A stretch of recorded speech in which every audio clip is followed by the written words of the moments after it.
Hi, it's Katrina! From creepy creatures that glow in the dark to ancient people who died a traumatic death, here are 10 terrifying things found underwater.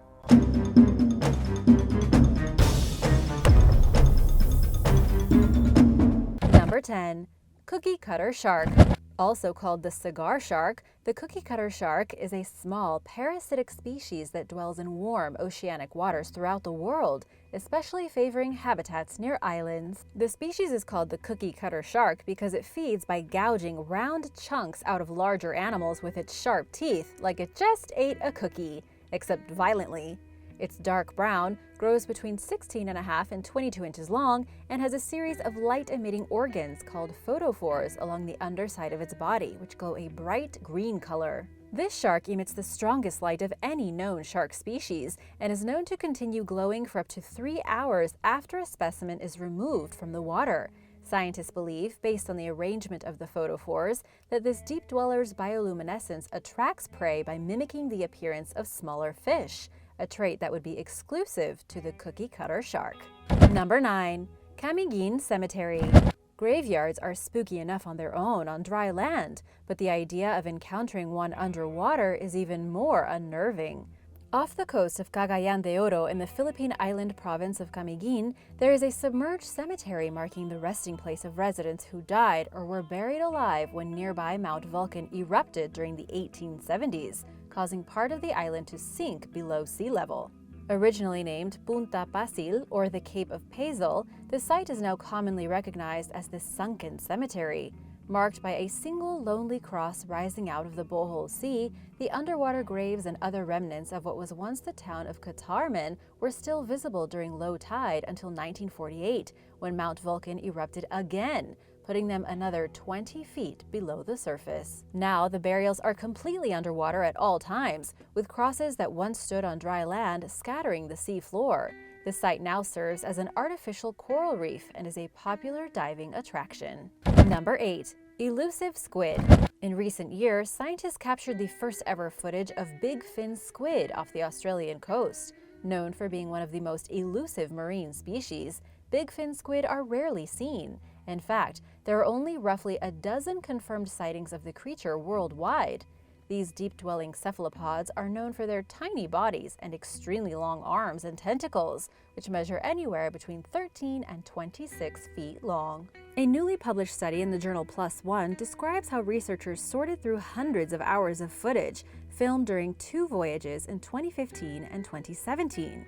The team deployed cameras at depths between 3,100 and 10,700 feet below the water's surface, and unexpectedly captured video of what they believe are not 1, but 5 different big fin squid specimens. The discovery is major for scientists who know very little about this enigmatic and strange-looking species.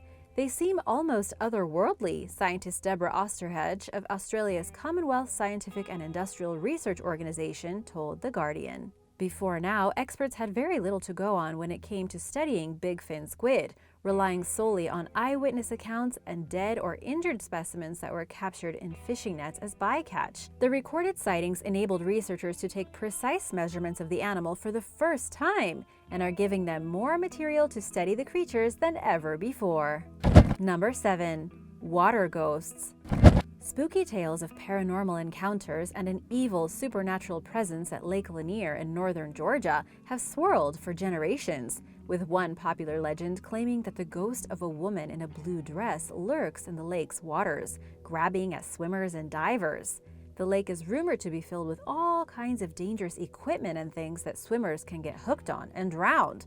Plus, the water is quite murky, so it is really hard to see. Trust me, I've been there. Even more alarmingly, over 200 people have drowned and died in tragic accidents since 1994 at the lake, which is a recreational hotspot for boating and water sports. Lake Lanier's dark history traces back to its very beginnings, when the Army Corps of Engineers decided they wanted to create a lake in the region to provide power and water. They offered to pay locals to relocate so they could get the job done, but many people refused to give up their land, which often went back generations in their family and had sentimental value. Over time, residents eventually begrudgingly accepted the offers, and from the get-go, the lake was shrouded in controversy. Many people regretted selling their land, but they had no choice but to watch helplessly as the waters rose above their former homes starting in 1956. During construction, workers relocated any marked graves they found, but it's likely that there were unmarked graves that became submerged. In addition to the string of tragedies at Lake Lanier in recent years, divers have reported numerous strange encounters, including freakishly massive catfish that supposedly rival a small car in size, and objects that feel like arms and legs but can't be seen in the dark depths. Artifacts and structural remains from the communities that occupied the land before it was inundated also occasionally turn up, especially when the lake's water levels drop. All things considered, the hundreds of deaths, the alleged hauntings, and the terrifyingly huge fish, would you go swimming in Lake Lanier? I have, and I survived. Let me know in the comments below. But first, be sure to subscribe if you haven't already. Number 6. Lake Neuchâtel Shark. Situated at the base of the Jura Mountains, Lake Neuchâtel is the largest lake that sits entirely in Switzerland.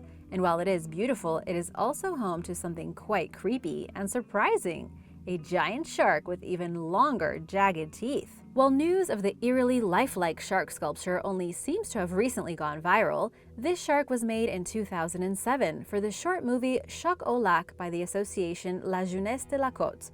About 176 kids were involved in the making of the film, as well as some professionals. The shark was used as a prop to swallow up some young people before being dropped into the water for unsuspecting people to run into later.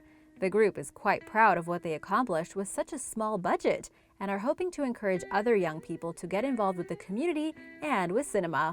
The roughly 16-foot shark has now become somewhat of a diving attraction, according to tourism websites, which claim that there are other items to be discovered at the bottom of Lake Neuchâtel, including a terrifying dragon.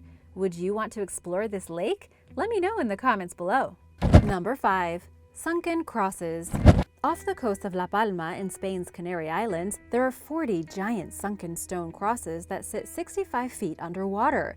Known as Las Cruces De Malpique, or the Sunken Crosses of Malpique, they are not part of a cemetery that was consumed by the ocean. They were put there 20 years ago to memorialize the deaths of 40 Franciscan monks, including missionary Ignacio de Acevedo, who was killed in a vicious pirate attack in 1570. The religious travelers probably knew of the dangers associated with maritime travel in the region at the time, when the waters surrounding Spain were rife with piracy due to the country's newfound wealth. But they embarked on their mission anyway and paid the ultimate price when French pirates led by Jacques De Sores boarded their ship and threw the men overboard, discarding them into the sea like rubbish. Perhaps the saddest aspect of the ordeal is that it occurred near the island. De Sores' decision not to get the 40 monks to dry land after commandeering their ship speaks volumes about how cruel and ruthless pirates could be. Pope Benedict XIV declared the men martyrs in 1742, and in 2000, the crosses were placed onto the seabed in their honor. Now a popular diving attraction, they stand as an eerie testament to the 40 lives of respectable religious men that were needlessly lost over 4 centuries ago. Number 4. Normie. A mysterious creature nicknamed Normie, widely known as North Carolina's Loch Ness Monster, is just one of several disturbing things to be found at Lake Norman, located roughly 20 miles outside the city of Charlotte. The man-made lake was created as a power source and recreational haven during the 1960s, displacing several communities in the process. Most of the buildings were left as they were, according to the LePage Johnson Realty Group, which states on its website only a few of the taller buildings were demolished because of the risk they may have posed to boats traveling on the lake, and a few standalone graves as well as entire cemeteries were relocated. Besides its underwater city, Lake Norman also contains a wrecked plane and of course is home to Normie, the fabled enormous monster who lurks in its depths. Some eyewitnesses have described Normie as having an alligator-like appearance, while others take a more common-sense approach, suggesting that the creature may be a sturgeon or a wildly overgrown catfish. Local news station WRAL noted that fishers have caught some unusually large catch at the lake, which offers advantageous hiding places from predators due to its unique topography.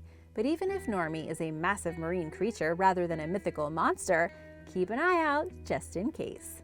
Number 3. Cannibal fish. In early November, the Padre Island National Seashore Park Service posted an alarming image of a black and yellow strange-looking creature known as a sargassum fish. The creature is not terribly large, but it also doesn't look very nice, with its bright markings seeming more indicative of danger than being pleasing to the eye.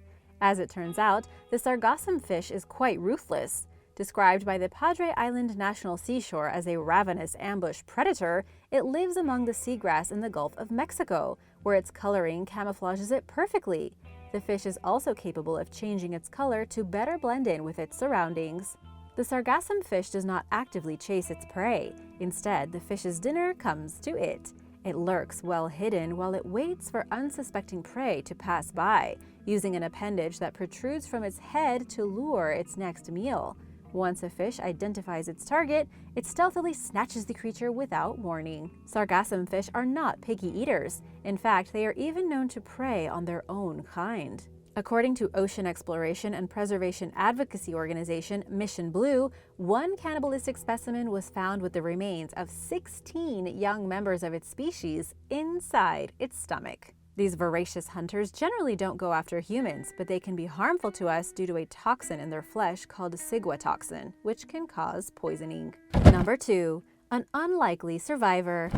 3 days after a tugboat sank off the Nigerian coast in 2013, a survivor was the last thing divers expected to encounter during a body retrieval effort. But, much to their surprise, they found a 29-year-old man very much alive in a small pocket of dwindling air amid the wreck, which sat 100 feet below the water's surface.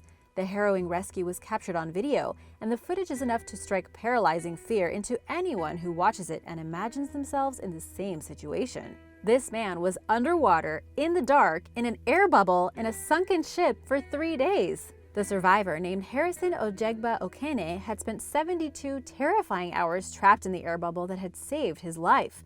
But Okene knew the precious air would run out. In a desperate race against the clock and the depleting oxygen supply, and after noticing a diver's light in the water, he attempted to swim to the rescuer but failed to catch their attention. Lacking other options, Okene returned to the air pocket, where the carbon dioxide he exhaled and the frigid waters increasingly threatened his life. Finally, a diver came his way, but was looking in the opposite direction. He eventually caught up with the diver and tapped the man on the shoulder. When the diver saw Okene's hand, he kind of freaked out, since he initially thought he had bumped into a corpse. Thankfully, Okene was returned to safety, but not until after he spent another grueling 60 hours in a decompression chamber. The rest of the ship's crew had unfortunately perished, leading locals to accuse Okene of using black magic, as if the man wasn't already going through enough. Okene vowed to never return to sea and found work as a chef on dry land. In a later interview with the Associated Press, he explained that he was still haunted by the ordeal, plagued by nightmares and painful memories. Number 1. A disturbing grave. If you ask anyone with even a slight case of claustrophobia, cave diving sounds terrifying enough on its own. But the idea of squeezing through small, dark spaces and through long, narrow tunnels with no easy escape doesn't stop the brave from becoming professional cave divers, and their work leads to some incredible and downright scary discoveries. In 2016, cave divers Vicente Fito and Ivan Hernandez found the ancient remains of a horribly disfigured woman while exploring the Chan Hole Cave near Tulum, along Mexico's Caribbean coastline. They were searching for another ancient skeleton, which was taken by thieves when they encountered another mysterious skeleton dubbed Chan Hole 3. While only around 30% of the bones were recovered, they are rather telling. An analysis revealed that the remains dated back 9,900 years. They belonged to a woman who was roughly 5 feet 4 inches tall, and who was around 30 years old when she died. Her skull bears 3 injuries, suggesting that the woman was perhaps bludgeoned, meeting a violent end. There are no signs of healing of these wounds, but it is still difficult to say whether she died from these wounds or survived the blows for some time, study leader Wolfgang Stinnesbeck told Life Science. It really looks as if this woman had a very hard time and an extremely unhappy end to her life. Additionally, the woman's skull contains crater-like deformities, indicating that she may have suffered from a bacterial infection such as Treponema Peritonitis, which is related to syphilis. If this is the case, it represents the oldest known case of the disease in the Americas. The discovery is also helping to shed light on who America's early inhabitants were, with the study concluding that at least 2 different human groups lived in what is now Mexico's Yucatan Peninsula at the end of the last ice age. The shape of the woman's skull, as well as her cavity-ridden teeth, indicate that her diet was high in sugar, and that she therefore likely belonged to a group separate from the hunters and gatherers that lived in the area at the time. Scholars have long debated over who arrived in the Americas first and when. Discoveries like this and another skeleton found nearby, which is thought to be around 13,000 years old, are helping to answer these questions and rewrite early history. Thanks for watching! Would you go diving in caves? What would you do if you saw a skeleton? Let me know in the comments below, and be sure to subscribe if you haven't already so you don't miss out on the latest videos. See you next time! Bye!